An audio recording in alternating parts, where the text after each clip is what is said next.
3 sebab kenapa ambil pembantu rumah dari agensi yang sah lebih selamat.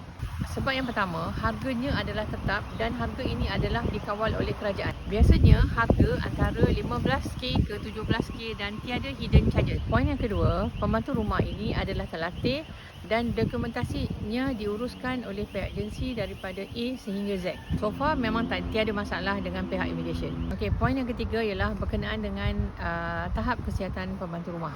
Pembantu rumah ini akan dibuat tapisan kesihatan sebelum masuk ke Malaysia. So, majikan-majikan tak perlu risaulah jika berlakunya penyakit yang berbahaya, penyakit yang berjangkit kepada ahli keluarga atau orang-orang lain. Itu lagi poin tambahan saya nak beritahu.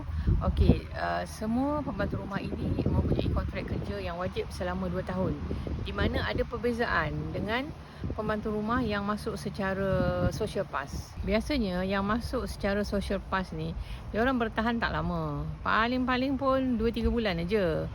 Kadang-kadang bila tamat saja social pass dia, dah ada masalah di rumah majikan. Jadi you all guys yang memerlukan pembantu rumah mengikut jalan yang sah seperti mana yang pihak agensi kami lakukan, jangan lupa terus DM kami untuk keterangan lanjut.